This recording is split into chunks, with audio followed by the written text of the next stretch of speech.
Okay, Hello, Eddie, break a leg. everyone. All right, thank you. Let me tell you, have you ever begun a project and it turned out to be much larger than you had anticipated? You know, I'm just going to paint this wall. I'm just going to redo this bathroom. I mean, what could that possibly take?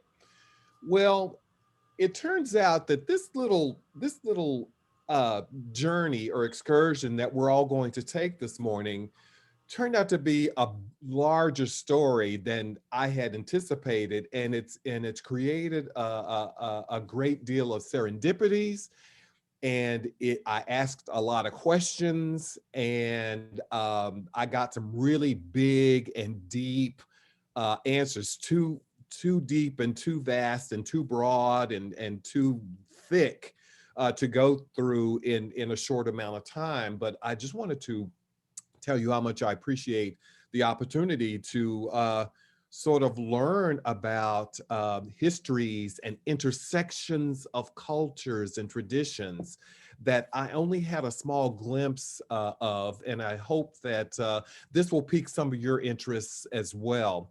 Now, am I going to be able to share my screen? I hope so. Yes, you should. Okay, the host is disabled participant screen sharing. So somebody needs to give me the rights. Okay, there we go. All right. All right. Let me see if I can find the right screen to share. Can y'all see that? Can you see that? No, I think what you have to Yes. do is to be made a co-host, and then you can share your screen, because we're looking at Lisa's screen. Yeah, Lisa, make I- him a co-host, please. I see the screen. Oh, no, I don't. I just saw the Oh, website. what you're seeing is the email. That's not what you want. Right, right.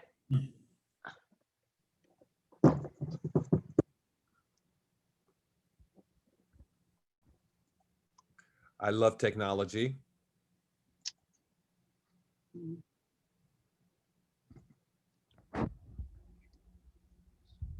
Okay, I think I'm looking at my email. Okay. You are view. Oh, I'm viewing Robin Safarowicz's. Yeah. Lisa, that's your email on the screen. This is Robin's. I'm looking at Robin's screen. Well, it says Robin's. It's actually Lisa's email. Okay. screen. Try it again, Eddie. If you're co-host, you should be able to share your screen. I'm sorry, guys. Let me try again. That's all right. Right down. Yeah. Oh, we have a young person present. Hey, Hi. sweetie. Thank you so much. Hi. Okay, everything should be cool now, I hope. Okay, so let's see Try if I again. You should be able to share screen. do this. That.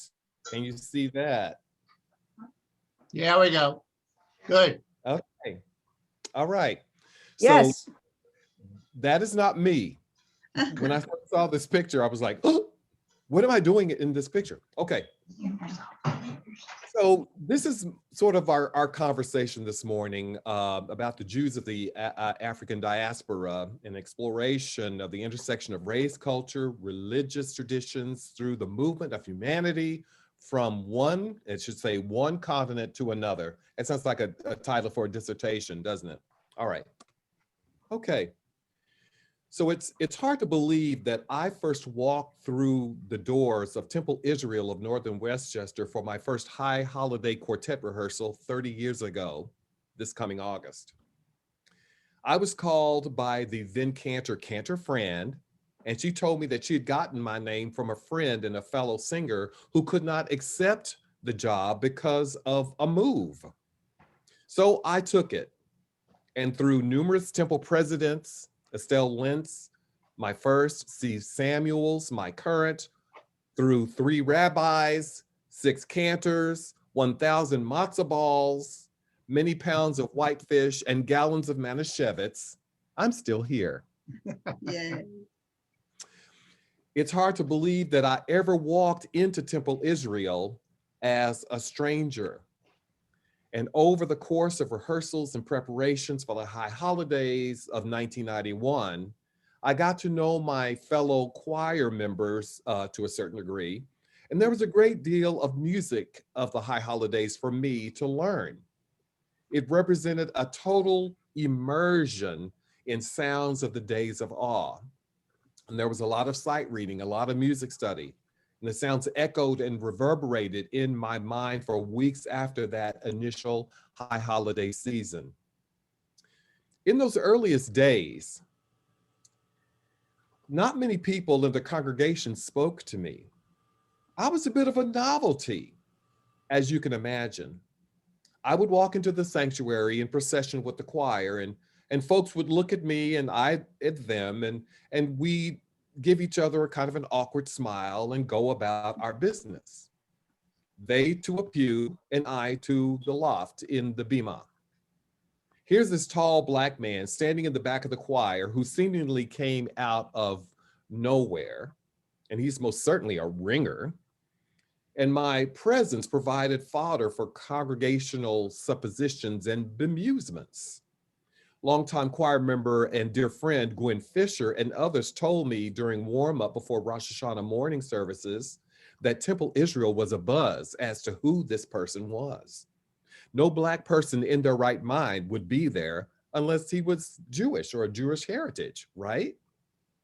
Gwen told me that people assumed that I was an Ethiopian Jew. It was, listen, it was a way of making sense of my presence. So I began our discussion with a question that was asked in our liturgy during the high holidays when we used the former prayer books. I'm not so sure if we still have that question, but the question always gave me pause. What does it mean to be a Jew? So my answer to this question, what does it mean to be a Jew, is certainly not what you think. Not at all what you think.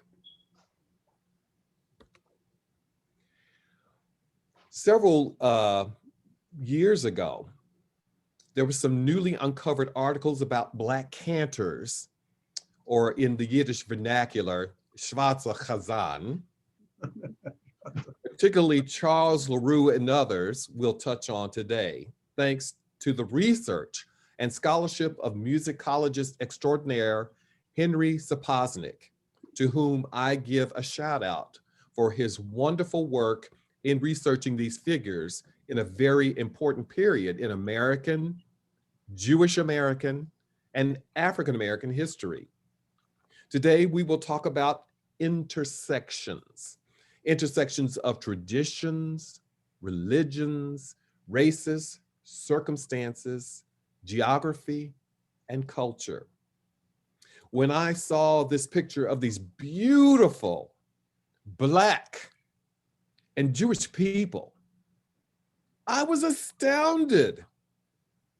I knew that there was a story behind this. Who were these people? Where did they come from? How did they get there? Well, let's go to Africa, shall we? That's Henry.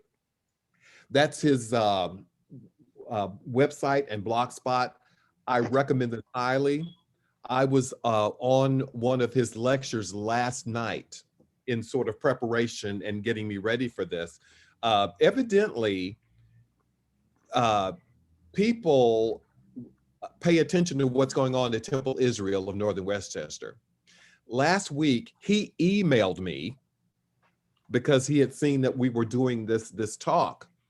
And he wanted to know, he was so excited that there was someone else, looking into this. And he was excited about getting together and sharing notes and everything. I said, Henry, you're the man at this point.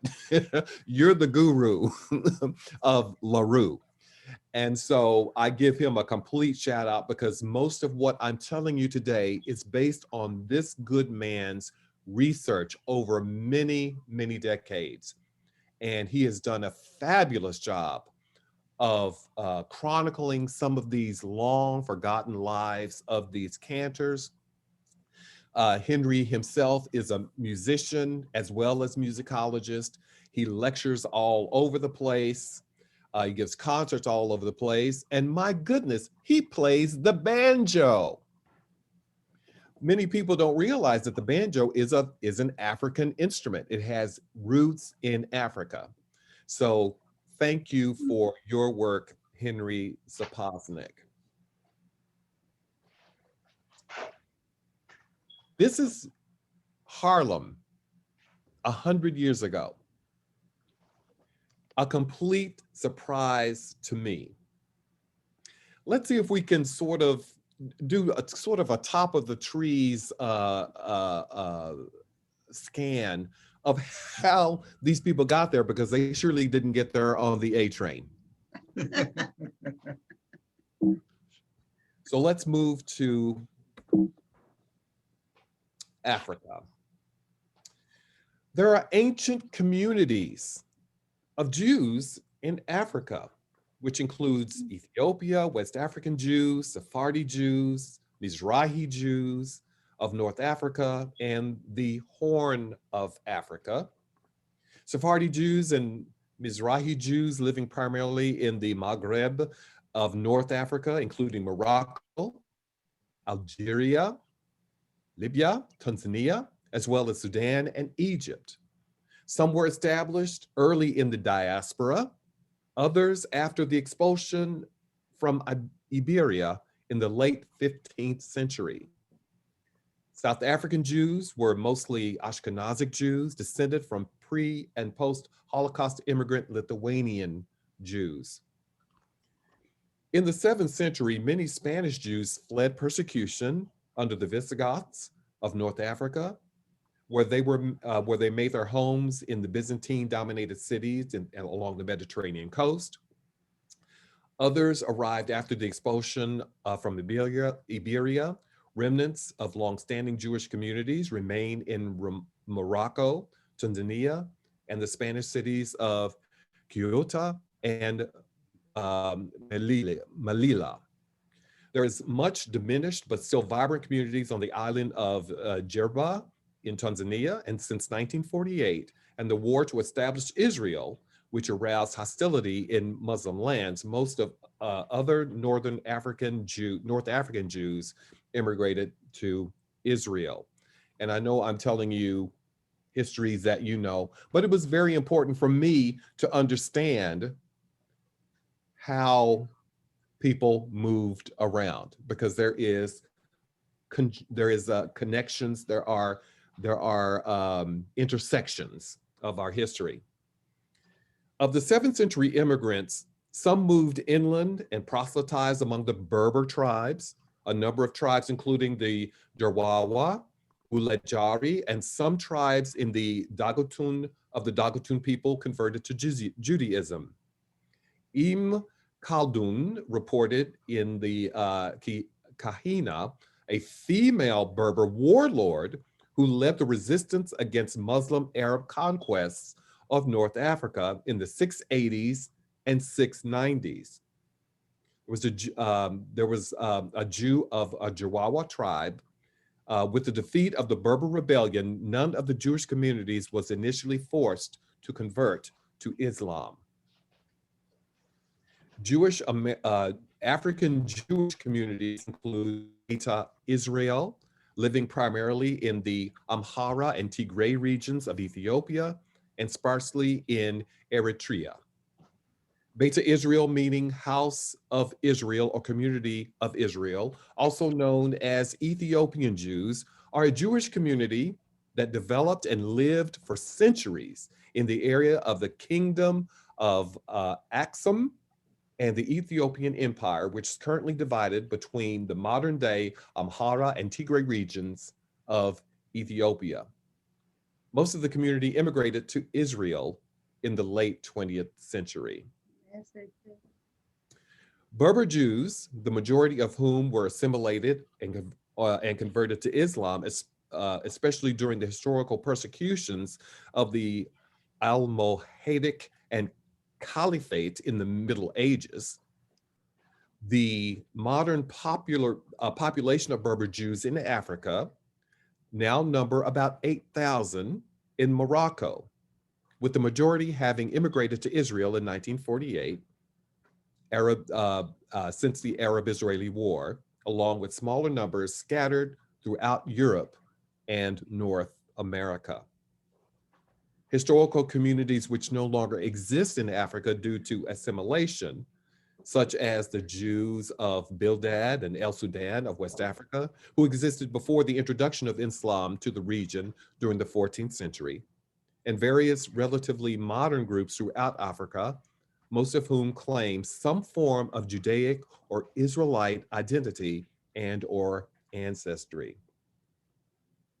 So how did we get from this continent to the United States, to the the West Indies, Barbados, the Caribbean? Let's take a look. Let's see how the winds blew us from Africa to where we are today. This is a map of slave trade routes. And as you can see, the migrations through the slave trade, and you're seeing some of the numbers that this involved and some of the stopping places. And so you'll see that as dandelions are blown in the wind, you can see all of the different destinations and places where Judaism might have been planted and taken root. You notice in the United States, all the usual suspects: the Deep South, the Carolinas, Chesapeake. But I did not know about Cuba, Caribbean, Jamaica, Barbados, all of those places. And so we have a sort of an interesting hints of these in the Jews of Harlem. Let's connect the dots.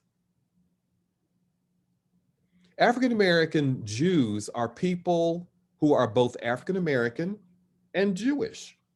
Okay. African American Jews were either Jewish from birth or converts to Judaism.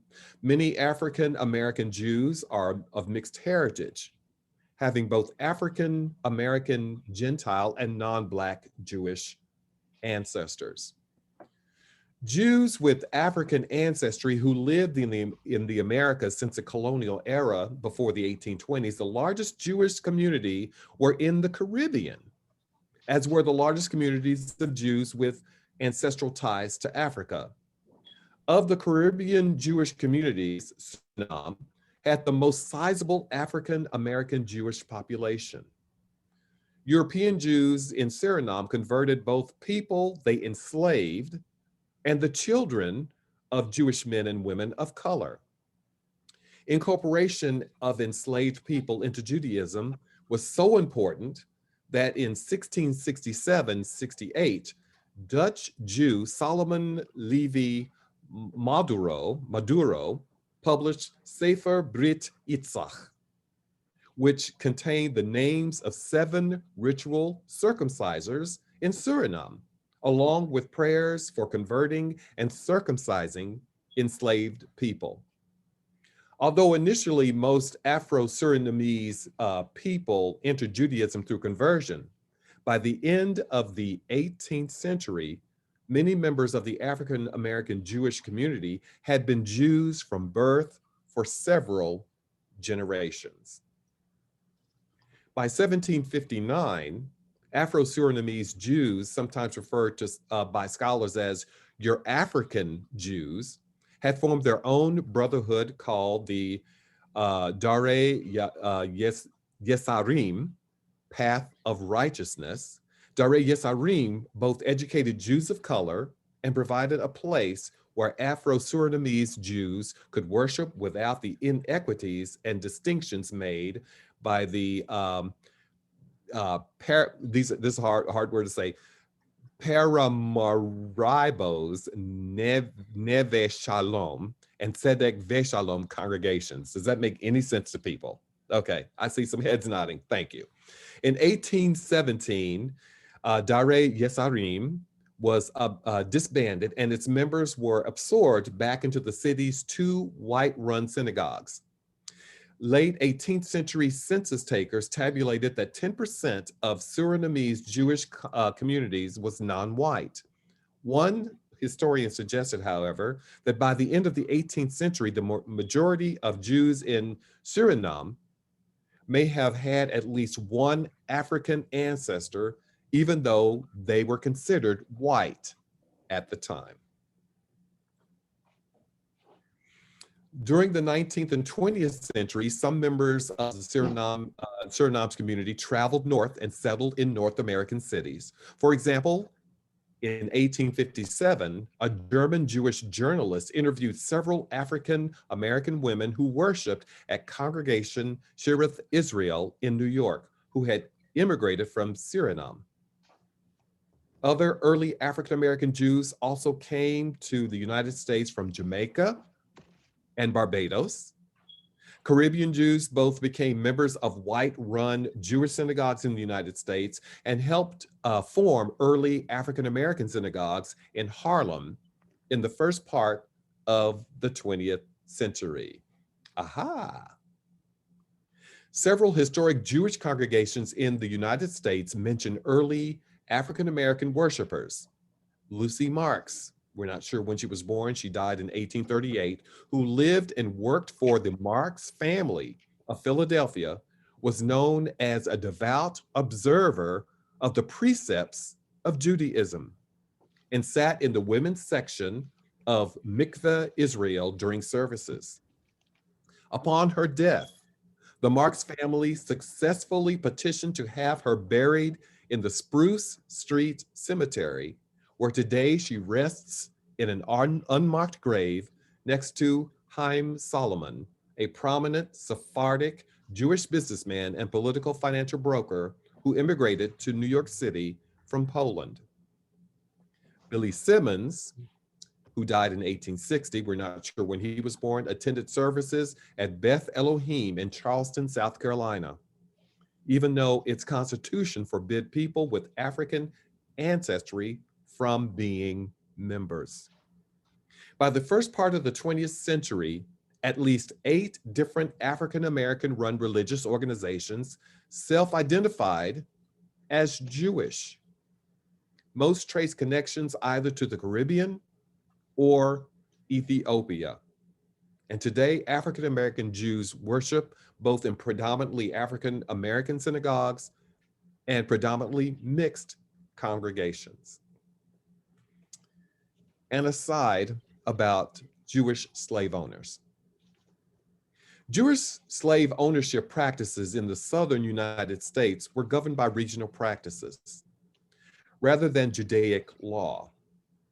Many Southern Jews held the view that Blacks were subhuman and were suited to slavery, which was the predominant view held by many of their non-Jewish Southern neighbors. Jews conformed to the prevailing patterns of slave ownership in the South and were not significantly different from other slave owners in their treatment of slaves. Wealthy Jewish families in America, in the American South, generally preferred employing white servants rather than owning slaves. Jewish slave owners were found mostly in the business or domestic settings rather than on plantations.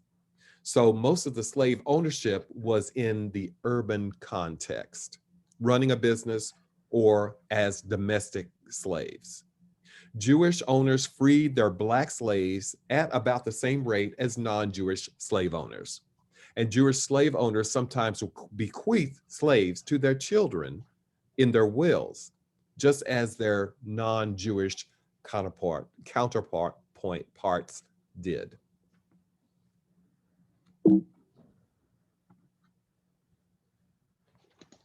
All roads lead to Harlem.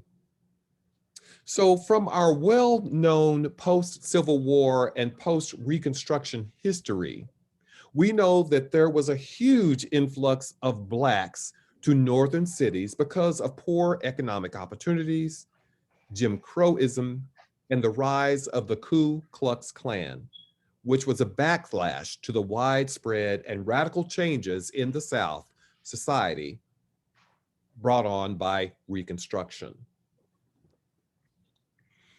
For 40 years, or nearly 40 years ago, Jeffrey Gurok, now the Libby Clapperman Professor of Jewish History at Yeshiva University, wrote When Harlem Was Jewish, a book about Jews who lived uptown from 1870 to 1930.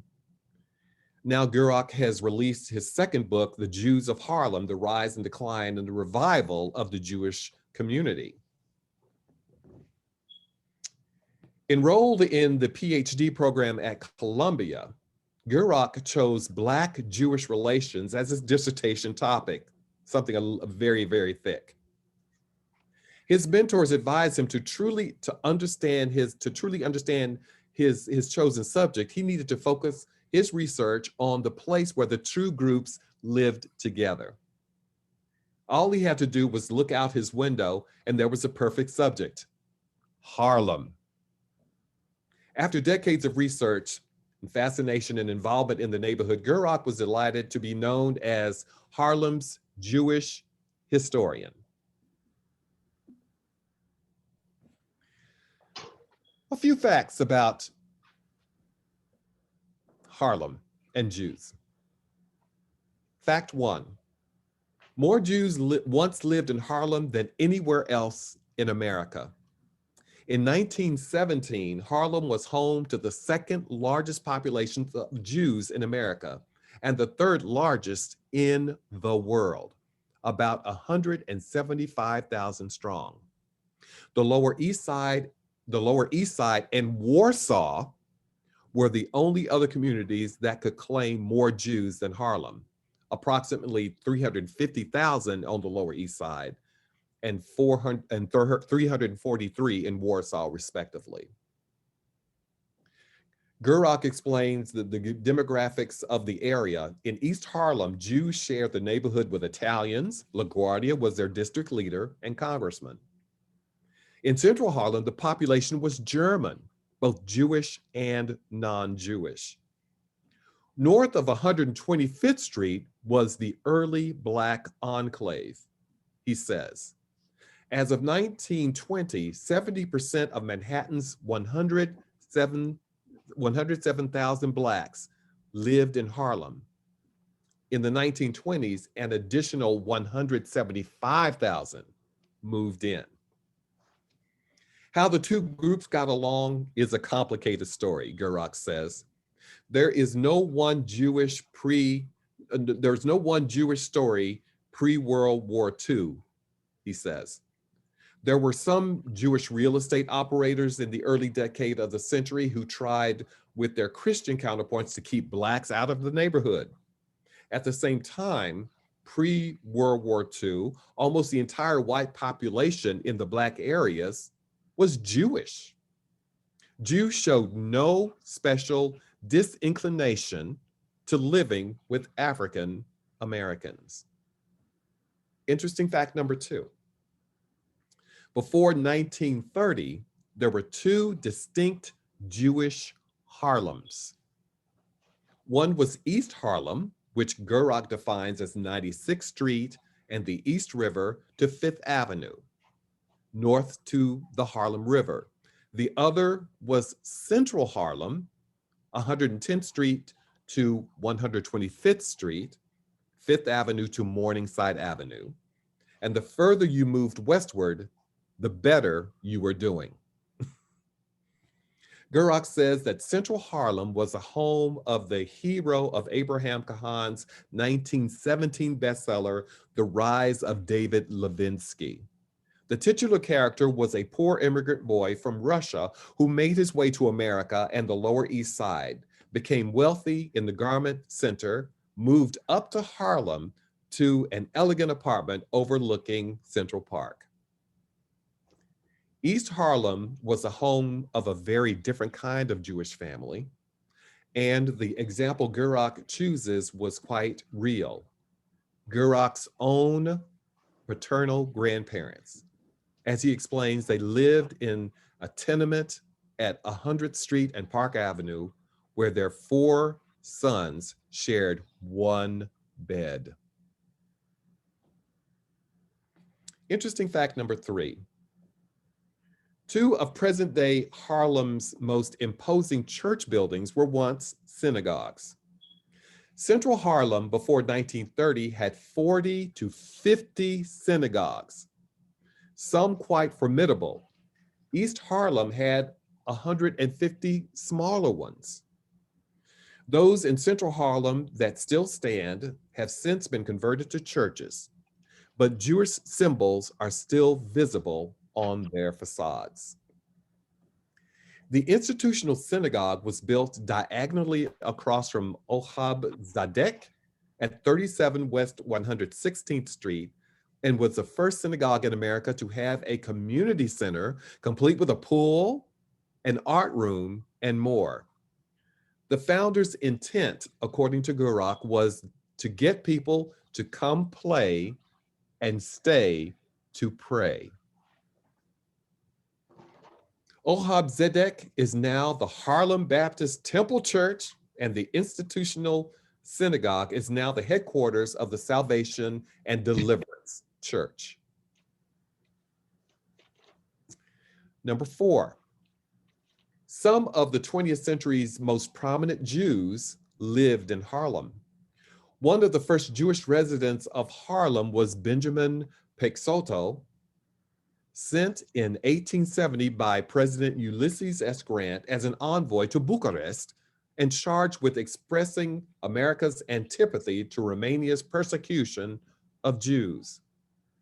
Many other influential Jews lived in Harlem in the first quarter of the 20th century and were involved in many ways and were involved in one way or another in show business. Go figure. The list includes Oscar Hammerstein I, cigar maker turned Harlem real estate developer who owned the Harlem Opera Theater on 125th Street and was a grandfather to Oscar Hammerstein II. George and Ira Gershwin, Milton Berle, Fanny Brice, Sophie Tucker. Gurak says that Al Jolson hung out in Harlem, although he never actually lived there. Maybe there's something to that blackface. Okay. Baseball player and World War II spy Mo Berg, who was born in Harlem, may qualify. A film about his life is currently in production, which I think is interesting. All right. And the last interesting fact, Jews are returning to Harlem. Now, whether Judaism will do the same is still unknown. According to the 2010 census, there are now more Caucasians than African Americans in Harlem. Some of the families who lived in Harlem for generations feel threatened by the gentrification of their neighborhood, which has brought on new expensive stores, high rises, and seen the demolition of some African American institutions. One outspoken Harlemite, Michael Henry, says, and wrote an essay, one question Gurak has, and he says that it is too early to know the answer, is whether Jews who are part of this growing number will do more than just move into the neighborhood. Will they bring with them Jewish institutions or build institutions, synagogues, and schools, the way the Jews of the early 20th century did? Will Judaism make a comeback in Harlem along with the Jews? I guess time will tell. The first few decades of the 20th century saw the rise of African American synagogues, simultaneously drawing inspiration from the Jewish tradition and a Black worldview.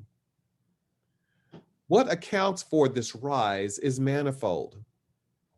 Jim Crow laws, which supplanted Reconstruction in the South, drove a northern migration, a demographic shift, which in New York brought African Americans to the already established Jewish community in Harlem. By World War I, Harlem boasted the second largest Jewish community in the country. Blacks were now encountering Jews as neighbors, employers, inspirations, customers, and rivals. Simultaneously, Black national aspirations grew and drew inspiration from Zionism, itself a Black to Africa movement, as a model. Unaffiliated and unaccepted by the Jewish religious establishment, the congregations were for the most part small and poor, meeting in storefronts or houses, with what similarly sized Orthodox congregations would call a shtibel, a little house. They constructed a crazy quilt of traditional Jewish practices, life cycle events, modesty dress, dietary laws, separate seating, plus rituals which reflect the unique African American worldview. Services were for the most part in Hebrew, with some congregations conversant and fluent in Yiddish. Residual remnants of these Jewish-inspired congregations still exist today in everything from Chicago's prestigious Beth Shalom B'nai Zaken Ethiopian Hebrew congregation to the derivative fringe Black Hebrew groups and even some anti-Semitic Nation of Islam. Interestingly, many of the founders of the African American synagogues were not American born. Some came from the Caribbean, others claimed Abyssinia with its unbroken historic Black identification with the Old Testament Hebrews and giving modest bragging rights to their existential claims. The surprisingly large percentage of Caribbean Blacks with a predisposition to Judaism might point to the possible Jewish slaveholders who, like Christians, had slaves who converted to the owner's religion. Among the Black synagogues were the Moorish Zionist Temple, Rabbi Mordecai Herman, who claimed direct Ethiopian lineage for himself and his congregation. And according to the American Black Israelite scholar, Jacob Dorman, he was a member of the Marcus Garvey movement. There were the Commandment Keepers, Hebrew Ethiopian congregation founded in 1919 by Rabbi Wentworth Arthur Matthew, a West Indian immigrant who would establish a network of synagogues in the US and the Caribbean based on traditional Orthodox Ashkenazi traditions. There was the congregation Beth B'nai Abraham, founded by the Barbados-born Rabbi Arnold Josiah Ford, pictured here. No, that's not him. That's LaRue. Ford looks, the picture of Ford we'll come back to is poised exactly like that. It must be a thing. Ford, who found his synagogue in 1929, was an outgrowth of his right-hand work with Marcus Garvey. He came to Harlem in 1909, and given an interest in music and social uplift, he joined the progressive Black musical organization, the Clef Club, run by the pioneering musician James Reese Europe. And here is yet another intersection of mine, a personal intersection. Some of you have some of the commercial recordings that I am been privileged to be a part of. One group that I have recorded with since 2003 is the Paragon Ragtime Orchestra. And it is founded by a man by the name of Rick Benjamin, who specializes in the music of the late 19th and early 20th century. So the music that I've recorded with the Paragon Ragtime Orchestra sort of parallels this time frame. And in fact, the first CD that I appear on with the Paragon Ragtime Orchestra deals with the music of the Clef Club. And so I was very excited to hear about this intersection, yet another one, with my history, my life, and my heritage, and to know that some of these early Jewish Jewish people of African descent were in Harlem and working along these same lines musically and artistically. The rise of the African American cantors.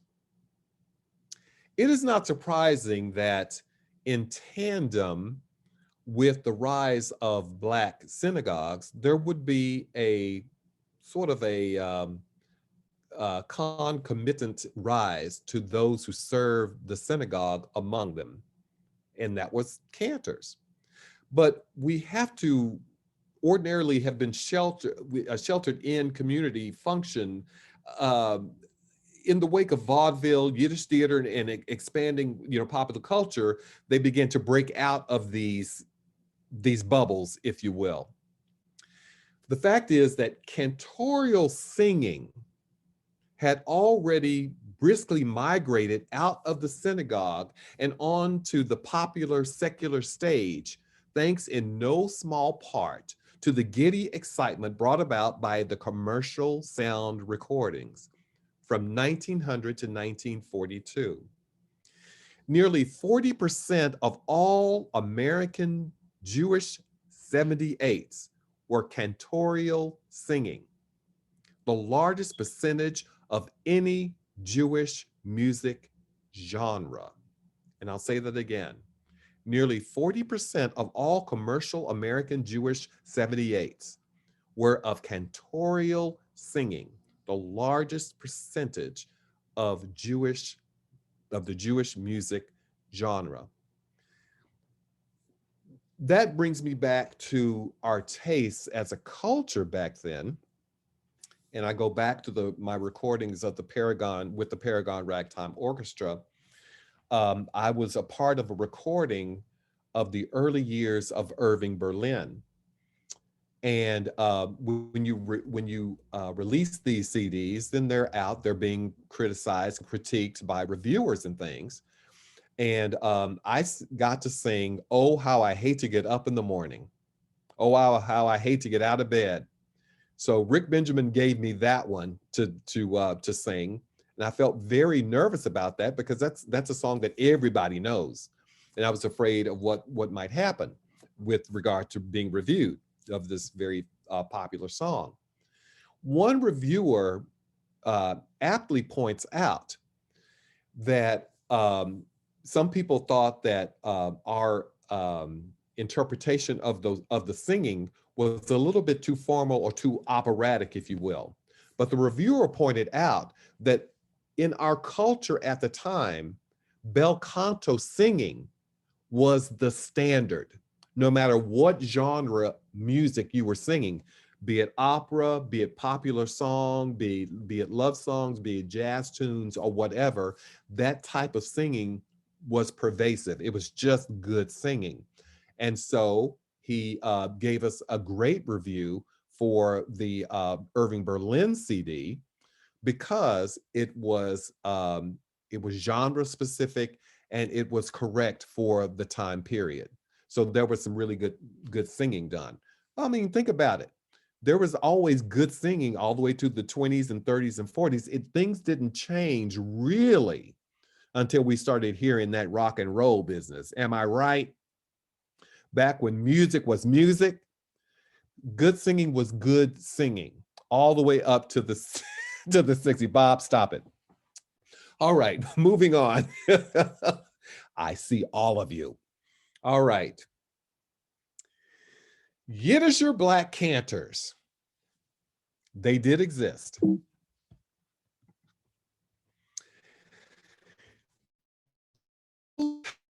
Let's talk about Mr. LaRue, Thomas LaRue. Thomas LaRue and these other Black cantors were real singers. But there was a bit of skepticism, not from our side of things, not from Harlem, if you will, not from America, but when they would do these tours to these other countries where it would have been unusual to have seen a Black person at all, let alone singing Jewish music or Yiddish music. So you can see this is a sort of oops, let me go back here. Go back to, this is Thomas LaRue's European tour. And you can see that he was, through, Czechoslovakia, Warsaw, and he even made a couple of stops in Warsaw, #1 and #7. And he sort of was met with a bit of skepticism and mixed reviews. In the early 1920s, newspaper ads for the blockbuster New York Yiddish stage, Das Kupferkleider, the wedding dress, and Yenta Telebende, the loquacious battle axe, sorry ladies, featured a Black artist among the spotlighted performers.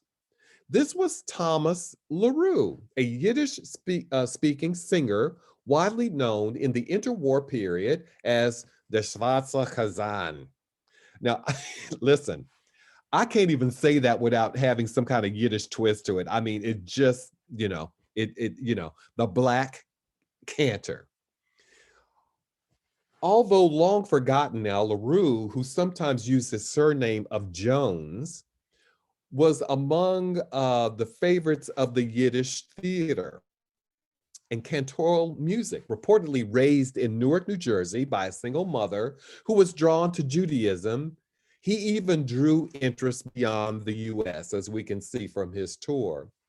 LaRue was booked for more than one European tour in the 1930s, but audiences and critics in the Jewish communities in Poland and Germany were somewhat more skeptical than the Americans. Although many were impressed with the Black cantor, who sometimes added a Yiddish first name, Toive, to his billing, others doubted his Jewish bona fides. One Warsaw newspaper published a cartoon, a Black man dressed as a cantor with an upside down prayer book on the podium in front of him, insinuating that LaRue was a scam. But LaRue was the real thing, according to musicologist Henry Sapoznik. Thank you, Henry. He related that LaRue was hardly the one Black cantor or Yiddish theater performer of that era. There were dozens, including one woman named Goldie, and we'll talk a little bit about her later. The proof of LaRue's cantorial and Yiddish singing chops rests with what can be heard on a recently discovered 78 RPM that he made in 1923. So far, it is the only known 20th century recording of an African-American singing cantorial music. Henry Sapoznik is an avid discographer, and he's been searching for this record for 45 years and finally located it in July of last year.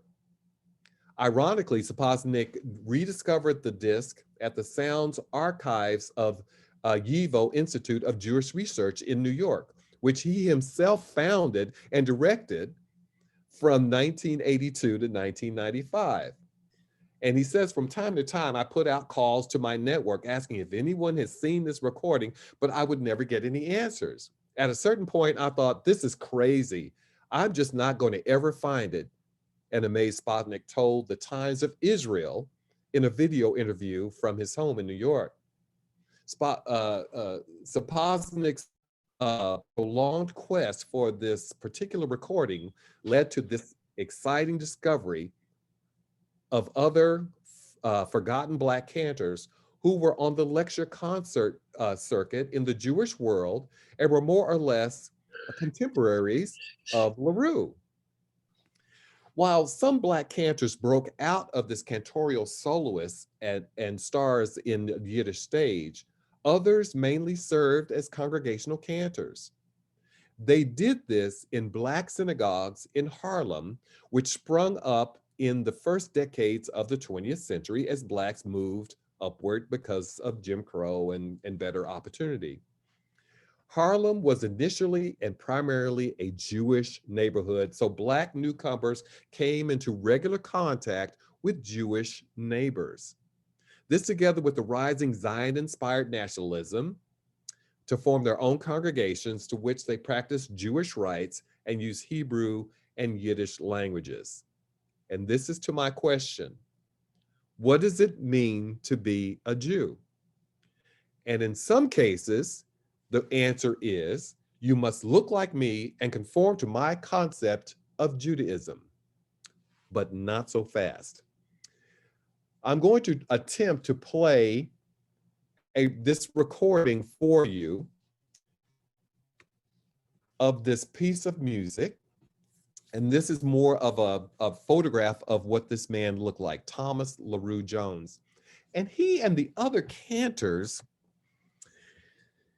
that claimed Jewish heritage and Yiddish background, they each have a very interesting story. And some are quite believable, but some, it almost seemed almost gimmicky with regard to, was this sort of some sort of way of creating a little gimmick and a little extra interest in who they were, and maybe some sort of marketing tool. From what Saposnik tells me of this man, he was the real deal. He, went on these tours, and some were more successful than others. In fact, there's one tour that he went on, and he walked onto the stage. I think it was in Warsaw, and the place was nearly empty, not because of him per se, but because of the impresarios who were putting together the concert, who had sort of a shady past, shall we say, or shady ideas of truth in advertising. So anyway, you be the judge. But fast forwarding to last night's talk that I attended, that Mr. Saposnik gave for a temple in New Jersey, this man was buried in an unmarked grave in 1953, around in the 50s, I believe, with no trappings of who he used to be in the 20s.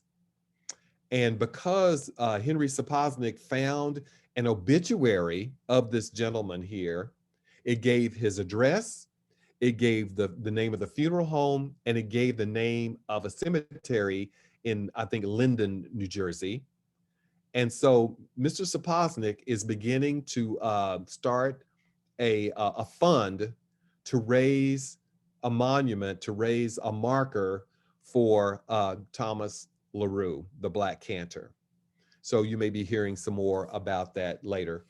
To the right, you see the actual music that he sings. This is the first page. And these things have just sort of, lain obscured. Let me see if I can get this to play. OK Records. This was a record label back in the 20s. I don't know if many of you watched the Black History programming on Channel 13, but there was something, there was a documentary about Marian Anderson that has played, over the years, and I watched it with great interest, because these parallels are very present. All of these things are, happening contemporaneously.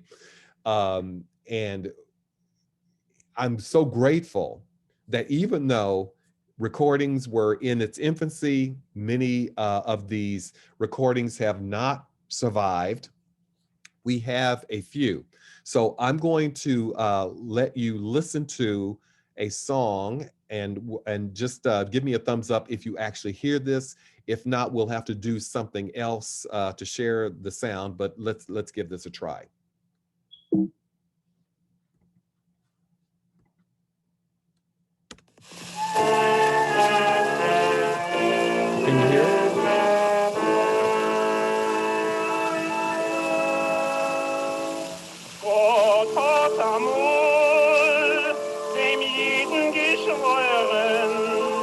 als Jid wird kein Mul mit Wehren verloren, wie Samt bei dem Jahr wird sich mehren, in welcher Sach den Himmel die Sterne, in wo sind geworden, in dem Jid Absinn.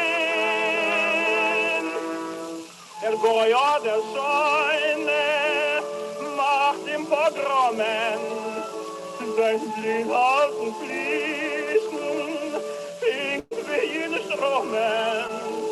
Men verbindet sein Leben als Schreck, ihn mit Rot bei ihm alles weg. Der Feinde dahin, har gedeint in hofft auf alles, ich will mit rein. They saw no habo, Jerusalem. Verlier nur nicht dein Hoffnung Redit. Es wird amul dir, euer Freund. Para Marina Mulek, hat gelernt mit den Mulek. War der Schrecken, dass sie kein Mulit. Arunter ist doch nicht einmal, bin Feuland, bis sie euer sein frei. Verlier nur nicht dein Hoffnung Redit. Verlier nur nicht dein Hoffnung Redit. Es wird amul dir, euer Nauen geht. Para Marina Mulek, hat gelernt mit den Mulek. War dir Schrecken, dass sie kein Mulit. Wir werden dich bekovet in dem Land in Morgen Dovet. Verlier nur nicht dein Hoffnung, Redit, Redit.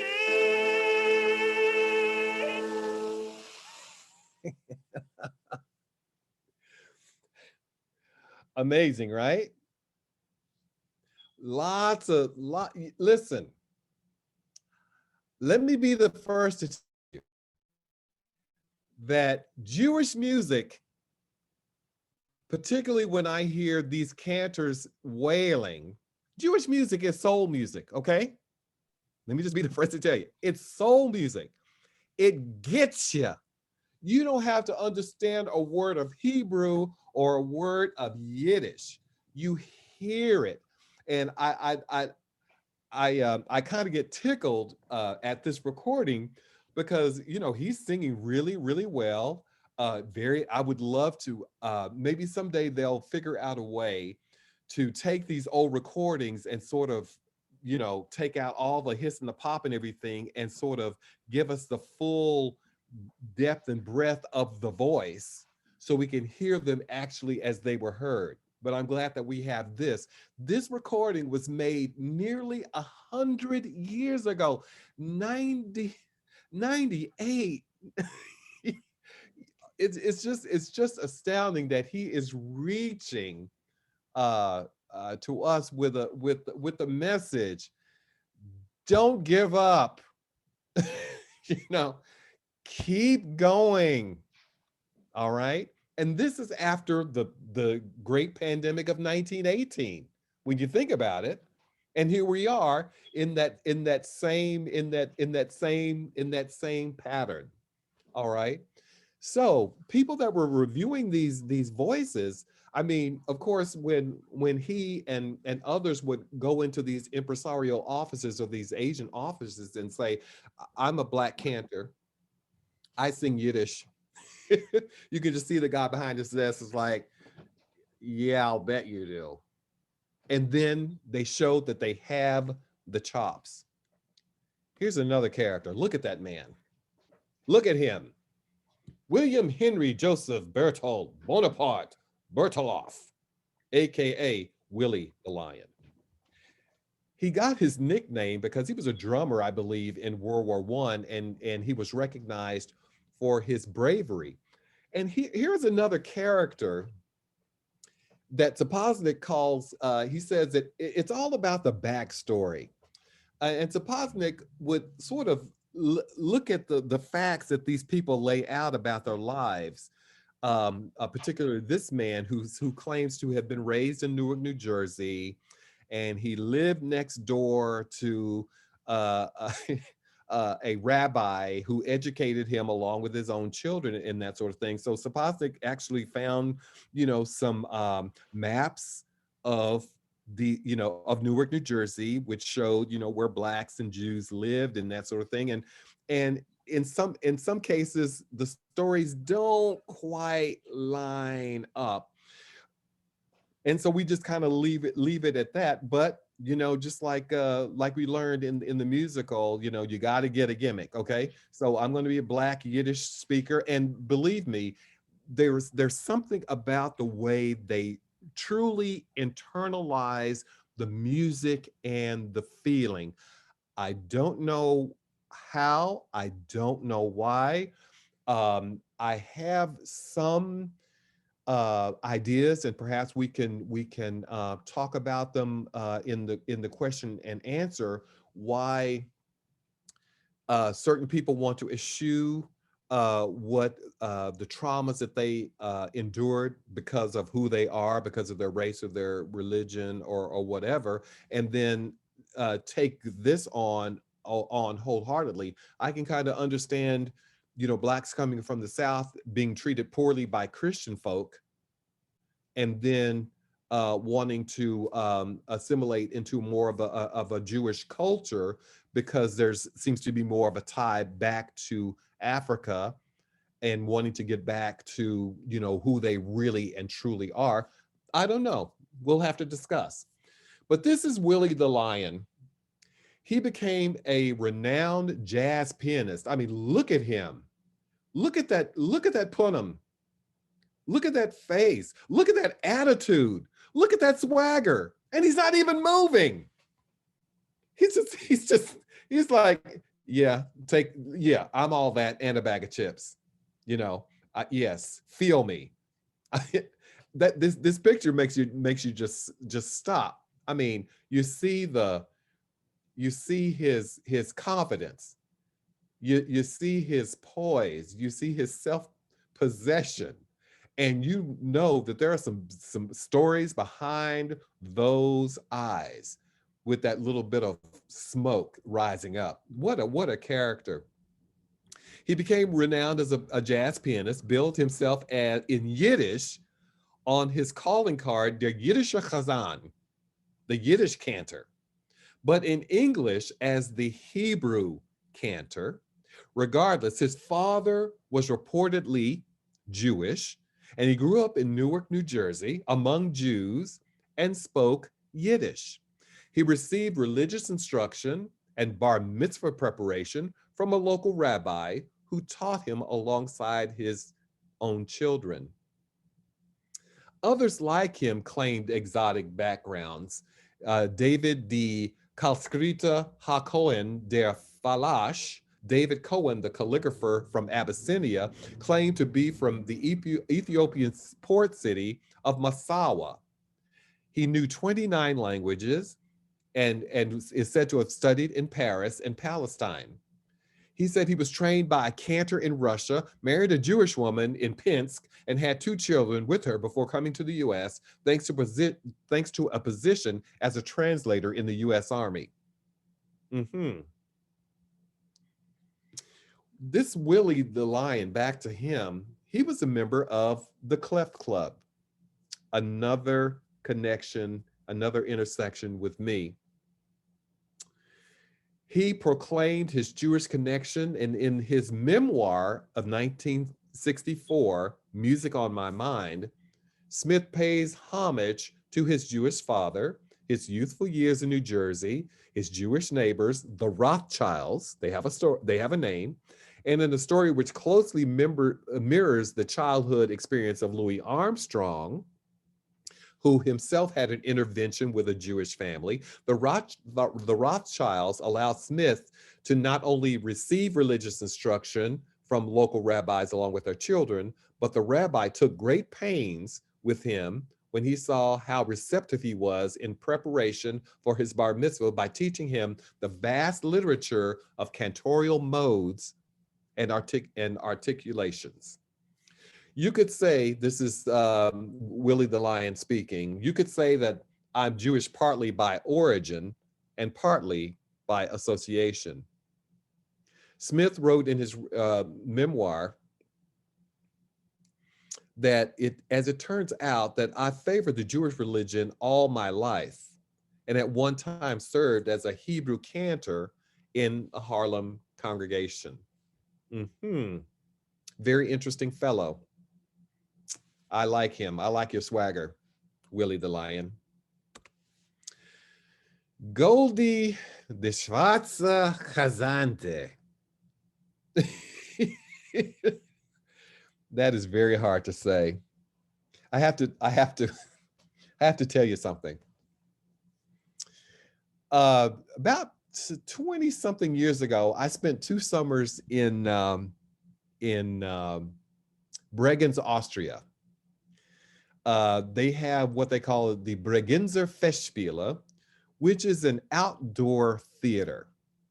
And we performed 2 summers, the opera, Porgy and Bess. And I had never been to a German-speaking country for that long a period before. So you can imagine there were a lot of stairs, and there was a lot of things said to us individually and collectively when people did not realize that we spoke German or enough to understand what was being said. I'll never forget the look on a father's face when he had a child on his shoulders and the child looks and points at me in amazement, astonishment. He said, "Look, Father, eine Schwarze."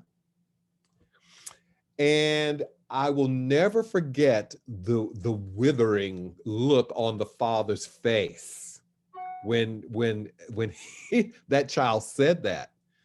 And I just kind of took the moment, took a breath, and I said, it's all right, but he learned that from you. Okay. So anyway, wherever we go, we have to be ambassadors, don't we? Goldie, the Schwarze Chazante. She was a very interesting person because, and I'll speak briefly about her, quite a singer, started out in life with as a mezzo-soprano. And she went from Goldie de Schwarze Chazante to her given name back and whatever suited her in the situation. So this is yet another instance where you're not sure whether these people were truly Jewish and truly committed to the Judaism and their faith, or was this some sort of gimmick that she used to further her career or open up her opportunities. Just looking at this picture makes you wonder. She was said to have been part of the lost tribe. We're talking that, never before in the world, seen before. This is a one of a kind, the only one in the world. We found her. She, studied abroad, and, she's of the tribe of Sheba, a direct lineage of the queen herself. So I'll leave that to you. Very interesting folk. And this fellow here. This is Arnold Josiah Ford, born in 1877, died in 1935. He was a Black nationalist, a rabbi, and an immigrationist. He was born in Bridgetown, Barbados, to Edward Ford, a policeman, and Elizabeth Augusta Brathwaite, a homemaker. Ford's parents wanted him to become a musician. Who does that? You know, and provided him with his parents were supposed to be my parents anyway, but that's okay. He was supposed to they wanted him to be a musician, obviously, because in that culture, you know, being a musician was like kind of a, you know, like a high thing, you know, an aspirational pursuit, and provided him with private tutors and instructed him on the harp, the violin, and the bass. He studied music theory with Edmund Stone Barnes in Bridgetown, and in 1899, at the age of 22, Ford joined the musical corps of the British Royal Navy, where he served on the HMS Alert. Ford was stationed on the island of Bermuda, where he was a clerk for the Federal Assize. In 1910, Ford moved to Harlem, New York, where he joined the Clef Club. There they are again. The orchestra was directed by James Reese Europe, an African-American band leader who came to fame because of World War I. Ford later became the director of the New Amsterdam Musical Association, and he was also a member of the Scottish Rite Masons. And he served as a master of the Memon Lodge. During this time, he married Olive Nurse, and the couple had 2 children before divorcing in 1924. In 1919, Ford became the musical director of the New York division of the Marcus Garvey's Universal Negro Improvement Association, and Ford was responsible for orchestrating much of the pageantry of their ceremonies. Ford and Benjamin E. Burrell wrote the song Ethiopia, which extolled the halcyon past before slavery and stressed pride in the African heritage. The song later became an anthem of the Universal Negro Improvement Association hymnal, and Ford and E.L. Gaines wrote a handbook of rules and regulations for the African Legion and the Black Cross nurses. In 1920, Ford was elected one of the delegates representing 35,000 members of the New York chapter of the and first chapter of the International Convention of Negro Peoples of the World, held at Madison Square Garden. It was during that event that UNIA adopted the organization's red, black, and green flag. And those of you have seen that. In 1924, Ford broke with UNIA because they didn't pay their bills. They didn't pay their respects to his royalties regarding the recordings of the songs that he wrote, and he won the lawsuit. Ford studied the Hebrew language, religion, and history, and converted to Judaism in 1924 after breaking with UNIA. He started a short-lived congregation, Beth Benas Israel, and established the Beth Nal Temple in Harlem that year. He worked with Mordecai Herman and the Moorish Zionist Temple in New Jersey. So you can see that these people are quite interesting and intrinsic. And I want to conclude with some information about Black synagogues today. And those of us who watched the film, the Shared Legacies, there was the Black rabbi, Mr. Fournier in Chicago, Beth Shalom in Chicago, who was quoted there, and that caught my eye, and I immediately, looked him up to see who he was. The North American Jewish community includes Jews with African-American backgrounds. African-American Jews belong to each of the major American Jewish denominations: Orthodox, Conservative, Reform, and the smaller movements as well, such as Reconstructionist and Humanistic. Like their Jewish counterparts, there are also African-American Jewish secularists and African-American Jews who may rarely or never take part in religious practices. I know people like that. Robin Washington, an American journalist and filmmaker, became one of 3 founders of the National Conference of Black Jews, later called the Alliance of Black Jews. It was conceived to build bridges among all the African American Jews and are affiliated with many different groups. Estimates of the number of Black Jews in the United States range from 20,000 to 200,000. That's quite a guess there. There are several predominantly African American synagogues in the United States, such as Beth Shalom B'nai Zaken Ethiopian Congregation, which is a synagogue in Chicago, and the congregation leader is Rabbi Kaspers Fournier, who is featured in that film that we've seen. And the assistant rabbis are Abraham ben Israel and Joseph Salter. The congregation, which has about 200 members, is mostly African American. The congregation was started by Rabbi Horace Hassan from Bombay, now Mumbai, India, in 1918 as the Ethiopian Hebrew Settlement Workers Association. And it was influenced by Wentworth Arthur Matthews' Commandment Keepers. So that's sort of a little bit of, what's happening today. And I hope that this is sort of opened up some food for thought, and hopefully we'll have more discussion. So what does it mean to be a Jew? A heck of a lot. This is just one part of it. So, oh y'all, thank you.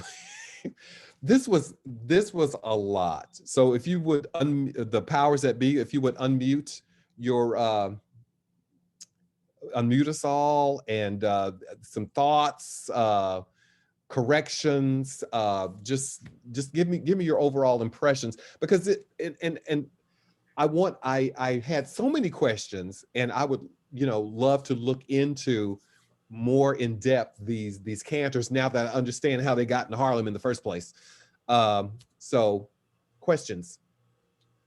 Eddie, thank you. You did a fantastic job.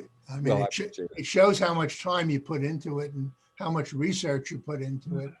There was a lot. I thought that, it was like almost walking through a very tiny door, and that door opened up to a huge warehouse, and it was stacked from the floor to the ceiling in boxes. We could tell, dear. We could tell. Yes. It was wonderful, Eddie. Excellent. Thank you. If anybody has any questions, please either raise your hand or just come right out and unmute yourself and ask. Hi, am I on? Yes, you are. Okay. I became aware of the Black Jewish community as a child because I was going to the Central Synagogue Religious School in Manhattan. Yes. And we visited that synagogue had originally been in Harlem. Ah. And they moved down to 55th Street, I guess in the early 20th century. Yes. But they took us regularly. I don't mean all of us regularly, but each year they took the children from the religious school to visit one of the congregations in Harlem. And I remember the visit. We sat in the balcony, and it was a very beautiful service, just like I was used to. So, well, that's wonderful. Thank you for sharing that, because that was I had seen Black Hebrew worship in a completely different documentary. I think it was called Aida and Her Brothers or something like that, about Black opera singers and things. And part of that documentary talked about some of these congregations that are still practicing. So it was just this was more than 50 years ago, probably much more than 50 years. This would have been 1940s. Yes. Wonderful. Anybody else have a question? Just unmute yourself and ask away. I'm blown away by Willie the Lion. Yes. Oh, damn. Yeah, you just look at him, and it's like, whoa, so Really? much personality. there are recordings of him, scattered about. But what a character, right? Yeah, I've been listening to him forever, for decades, and Okay. I had no idea Gorgeous about man, that too. background. I had no idea. Yes, he had a good tailor. Also good looking. Yes, yes. Eddie, Yes. hi, that was fabulous. Hey, Robin. Hello. I'm not sure if I might have missed your talking about this, but my question is why the Black people wanted to convert to Judaism? Good question. That is a very good question, and I think as far as many people that converted, there are probably that many different stories. I think it's a convergence of a lot of things. I think I touched on my first impressions of coming from the South and being treated poorly by people who are supposed to know better from the Christian religion. That might be a part of it. Another part of it might have been the sort of the Jewish connection to Africa, and they may have encountered Blacks that say, you need to be a part of a real religion. We are Ethiopians here at this temple. We are from the line of Jews, and you need to get back. You need to leave the white man's religion and come back home to the true faith, to the true faith of your ancestors. Or it just might have been as simple as just being welcomed in certain situations or whatever, but it wasn't welcoming across the board. Certain Jewish factions did not want to accept Black Jews because, number one, it's hard enough to be a white Jew in our society, but then to have some sort of lineage or some kind of connection to these Black people, talk about a societal anchor that will, drop you, sink you, So that's a very, very good question. But from my talk, some of the people that came to New York that were from Barbados or the Caribbean or whatever, they had been Jewish for several generations, and that stemmed from the slave owners there and adopting that. So it's probably a mixed bag as far as how people came to Judaism. Mm-hmm. Norman? Thank you. Yes. I just wanted to say thank you so much. Your presentation was so interesting and just absolutely phenomenal. So thank you. Thank you so much. Thank you. I have a question. Loved it. You. And there's so much for me to learn as well. Henry Spodnik and I are becoming sort of fast friends, and so I'm going to be sitting at his feet as much as I can, with his lectures and things. And I hope that somehow we can bring him to Temple Israel, either in a format like this, or when things open up, to bring him back, because it is something very important to talk about and to learn more about. Wonderful. Elsa, I believe you had a question. Oh, Go ahead. Ilsa. Oh, right. I have a question. Jewish slaveholders, at the time that they had these slaves, were they coerced to convert to Judaism, or was it on their part, their desire to do so?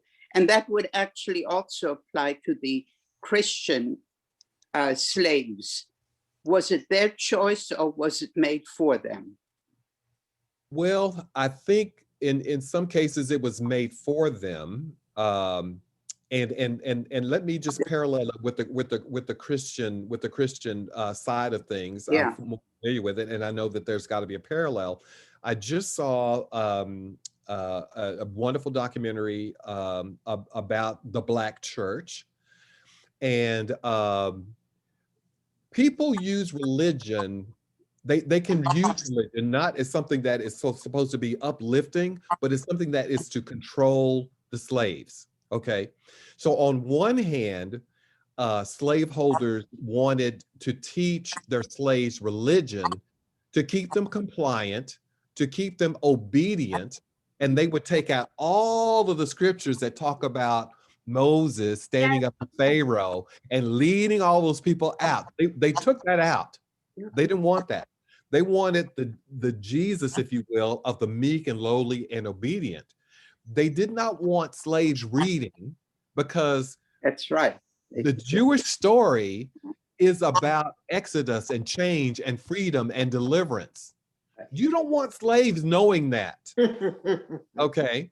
Right. So I would imagine that that slave owners that were Jewish had their own agenda to keep everyone, you know, sort of compliant and obedient and sort of and pleasing to the master. So I think initially, you know, you can imagine, I mean, these are people from an African continent with their own traditions, their own music, their own ways of thinking and behaving. And so here we come into this slave situation, which is, you know, which is not a good thing from the beginning. And so they're going to use that religion to somehow bring everybody under the same tent, if you will, and to make everyone sort of toe the line and fall in line with their situation. Interesting. Pretty thoughtful. Mm-hmm. That was broached in, on some of the stuff that's been on Channel 13. Right. Right. The other night. That very thing about the tension between various aspects of the story, of the Exodus story, and emphasizing it and then de-emphasizing it. That's right. I mean, completely political block ends. it out, not even talking about it, just, you know, preaching a certain thing, masters obey your servants, and all Right. that, completely out of context. That's right. But you cannot tamp it down. Somehow that freedom comes out. And in the African American experience, it came out in the form of the spiritual. And it came out in the form of the oral tradition of the Hebrew story. Your story is what instructed the Emancipation Proclamation, and it instructed the Civil Rights Movement, because your story is a story of being captive and moving into freedom, whether it's literal captivity or a spiritual captivity of racism and bigotry. We're always moving towards freedom. That is our goal. Right. Eddie, Willie the Lion Smith, if you go on Amazon, there's about 18 recordings available. So there, I mean, he's well documented, he's well preserved. But I guess the question I have is, he had this significant Jewish fan club. Excuse me. He had this significant jazz fan club. Do we know at all how much they did or didn't know about his involvement with Jewish music? Well, they had to have, because his calling card said it. His business card said it. You know, but we don't know about it now. I mean, most jazz musicians are not aware of that. I was not aware of that. Yeah, because I didn't see his. I've never seen his calling card. Right. Well, but now I have. Well, yeah. I'm gonna call him for a gig. He's a maspucha, you know. And he's maspucha. The one on the Black church thing that Henry Louis Gates has been doing, and they talked about singing the sermon, and I listening to it's beautiful, and I couldn't help thinking, this is trope, this is Torah trope. Yes, and you know, we go back to what you know, Ben Ellerin taught us, and many music scholars talking about Gershwin weaving that chant in. He wove the chant, the blessing before you read the Torah. Baruch atah Adonai Eloheinu. It ain't necessarily so. You better believe it. You better believe it. It is we got some stuff up in there in the American Songbook for sure. There's so much stuff in American songbooks that is literally old Yiddish songs. And I thank you for that. Oh, absolutely. It's created many jobs. Amazing. Yeah. Right. Maybe one or two more questions, Yeah, and then we'll have to end up. Eddie, first of all, this was really fascinating, and I'm so impressed with all the research you did. I've got two questions. First, I'm really intrigued by Goldie de Schwartz Hasante. Yes. Was she a cantor with any congregation? She was, and and you can tell from that picture that she's wearing the the garb of a cantor. So she was a cantor in a congregation. She was a singer in the Yiddish theater and seen as a star in the Yiddish theater, and she was seen as a musical a luminary. Along with Duke Ellington and Bessie Smith and all of these other people. So she was yet one of these personalities that were sort of in the mix of the day. And because we think, I guess, I've tended to think that that female cantors are such a modern thing, but I guess they weren't.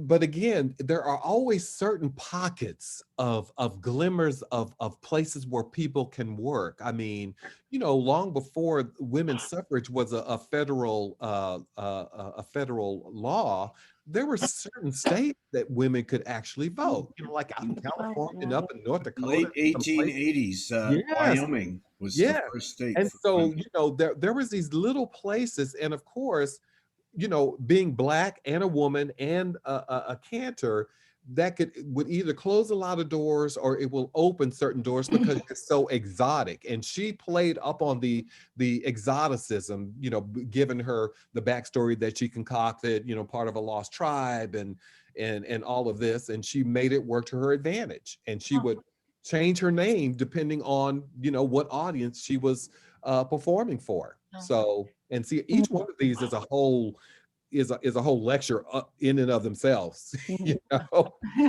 And then earlier you were talking about Harlem and how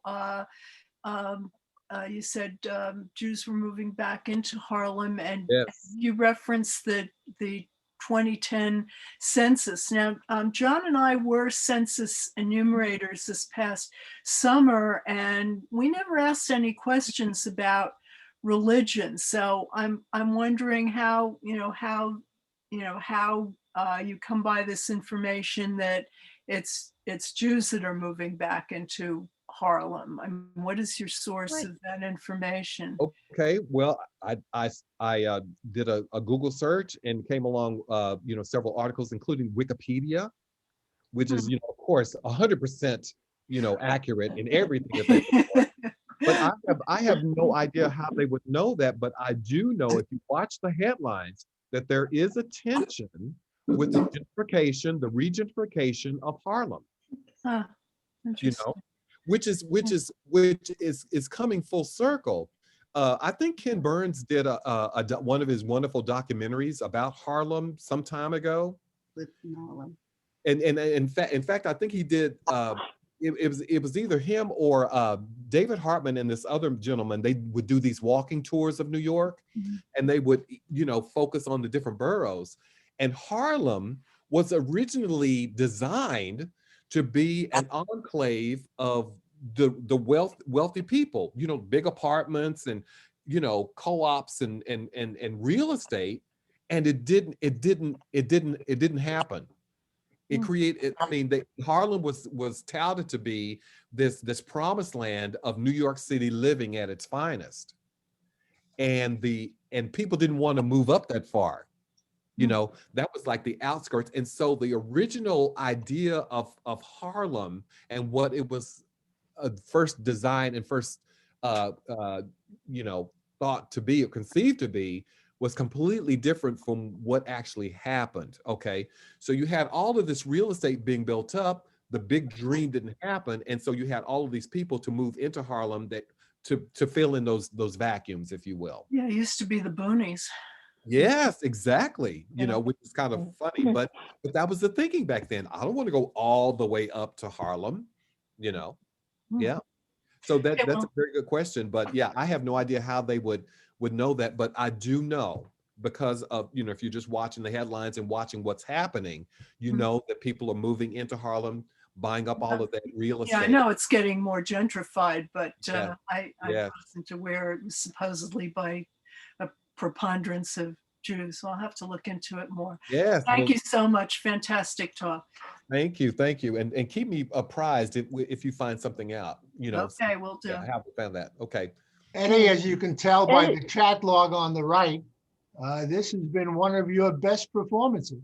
A non-singing role, but one of your Yes. best performances. And Yes. on behalf of everybody here, we'd like to thank you and hopefully invite you back next year for another session. Absolutely. Because yeah, we need to talk about this some more. Hey, We need to talk to you some more. You better Not believe wait it. till next year. Okay, that's good to me. Good for me. It was wonderful.